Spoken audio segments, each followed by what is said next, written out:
I regard myself as a soldier, though a soldier of peace.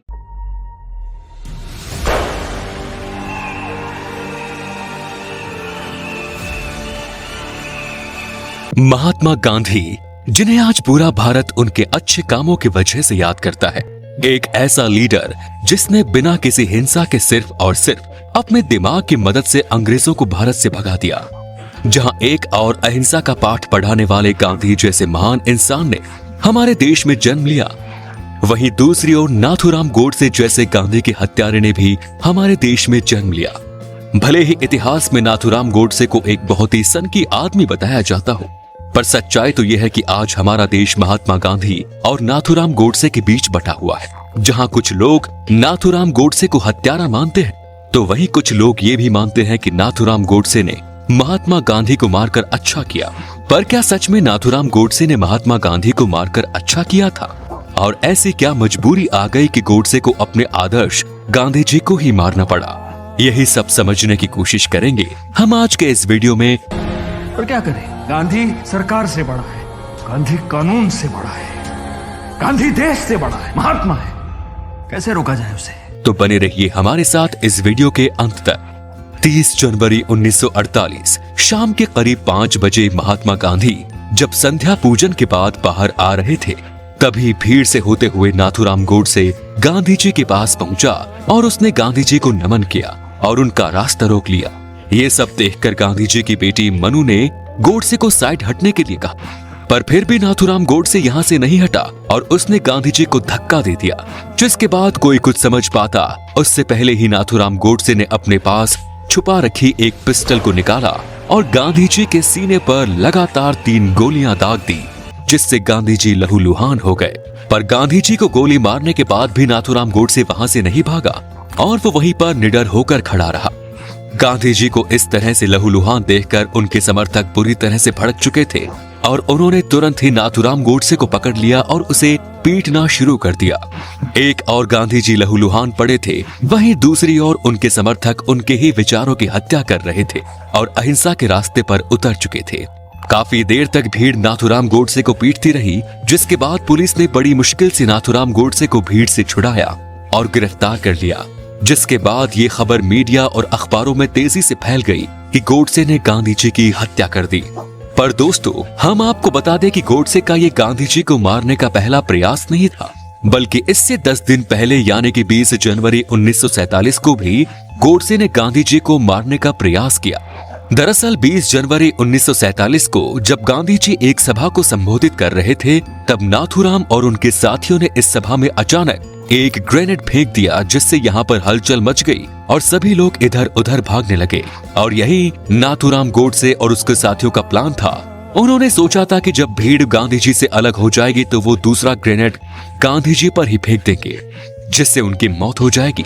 मगर दूसरा grenade फेंकने से पहले ही नाथूराम गोडसे के एक साथी दिगंबर बाडगे ने ग्रेनेड फेंकने से मना कर दिया और वो काफी डर गया, जिसकी वजह से नाथूराम गोडसे और उसके साथियों को यहाँ से भागना पड़ा। यहाँ पर नाथूराम गोडसे का एक साथी मदन लाल नहीं भागा, जिसके बाद पुलिस ने उसे गिरफ्तार कर लिया और इस हमले में शामिल नाथूराम गोडसे और उसके सभी साथियों को ढूंढने की कोशिश शुरू कर दी।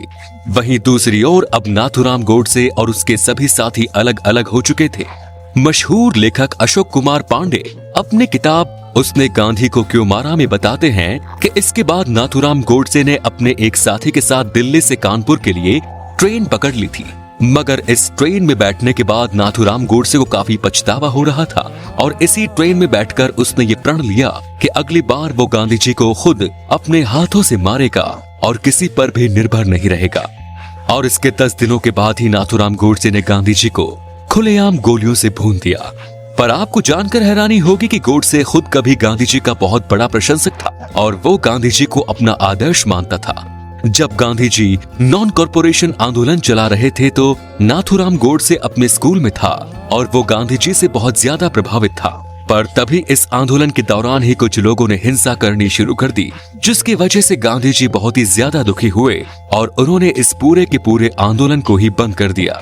और जैसे ही गांधी जी ने इस आंदोलन को बंद किया, तब से ही नाथूराम गोडसे के मन में गांधी जी के लिए नफरत उभरना शुरू हो गई। जब गोडसे को गिरफ्तार किया गया तो कोर्ट में पेश होते ही उससे पूछा गया कि आखिर उसने महात्मा गांधी को क्यों मारा, तो इसके जवाब में उसने कहा था कि गांधी जी को मारने के उसके पास कई वजह थी। गोडसे के अनुसार गांधी जी ने हमेशा ही देश के हिंदुओं के साथ नाइंसाफी की थी और वो हमेशा ही मुस्लिमों के हितों में ही फैसले लेते थे। यहाँ तक कि नाथूराम गोडसे गांधी जी को भारत के बंटवारे का कारण भी मानता था। उसके अनुसार गांधी जी की वजह से ही भारत के दो टुकड़े हुए। गांधी जी के अनशन पर गोडसे ने कहा कि उन्होंने हिंदुओं से अपनी बात मनवाने के लिए ये हथकंडा अपनाया था, क्योंकि अगर मुस्लिम लीग के सामने वो ये सब करते तो मुस्लिम लीग उन्हें सफा मना कर देती और इसीलिए गांधी जी ने अनशन किया। यहाँ तक कि गोडसे के अनुसार गांधी जी एक तानाशाह थे जो अपनी मर्जी के हिसाब से भारत को चला रहे थे। वो अपनी मर्जी से किसी भी आंदोलन को बंद और शुरू कर देते थे। आगे गोडसे ने कहा कि मुझे गांधी जी को मारने का कोई भी पछतावा नहीं है और मैं अभी भी यही मानता हूँ कि मैंने गांधी जी को मारकर सही किया, क्योंकि वो इसी लायक थे। उन्होंने हमेशा ही भारत के हित में फैसले नहीं लिए बल्कि पाकिस्तान को ज्यादा अहमियत दी। कोर्ट में गोडसे ने कहा कि मैंने गांधी जी को मारकर कोई गलत काम नहीं किया, बल्कि गांधी जी को मारकर मैंने देश पर एक बहुत बड़ा उपकार किया है। और आज जो लोग गोडसे को एक देशभक्त के रूप में मानते हैं, वो सभी लोग इन सभी विचारधाराओं पर ही विश्वास करते हैं और आए दिन वो लोग गोडसे के विचारधारा पर चर्चा करते हैं और इन्हें फैलाने की कोशिश करते हैं। पर दोस्तों, हम आपको बता दें कि जिस तरह नाथूराम गोडसे गांधी जी और कांग्रेस को भारत के विभाजन का कारण समझता था, ऐसा बिल्कुल भी नहीं था, बल्कि देश के विभाजन का सुझाव देने वाले गांधी या फिर जिन्ना नहीं, बल्कि गोडसे के ही राजनीतिक गुरु थे। गांधी जी तो आखिर तक विभाजन के खिलाफ थे और उन्होंने बहुत प्रयास किया था कि इस विभाजन को रोकने का। उन्होंने हर बार एक अटूट भारत की ही बात कही और भारत को विभाजित न करने को लेकर मुस्लिम लीग के नेताओं से बातचीत करने की भी कोशिश की और उन्हें काफी मनाया भी, मगर जिन्ना गांधी जी की किसी भी बात पर राजी नहीं हुए और उन्होंने डायरेक्ट एक्शन डे लॉन्च कर दिया, जिसके बाद देश भर में दंगे हुए, जिसकी वजह से गांधी जी को जिन्ना की बात माननी ही पड़ी और भारत के दो टुकड़े करने पड़े। मगर विभाजन के बाद भी गांधी जी भारत में हिंदू और मुसलमानों को एक साथ मिलकर रहने की बात करते रहे और गांधी जी की बदौलत ही उस समय विभाजन के बाद भी बहुत से मुस्लिम पाकिस्तान में नहीं गए और भारत में ही रहे, जिसके बाद उन्होंने भारत में रहकर ही हमारे देश को आगे बढ़ने में सहायता की।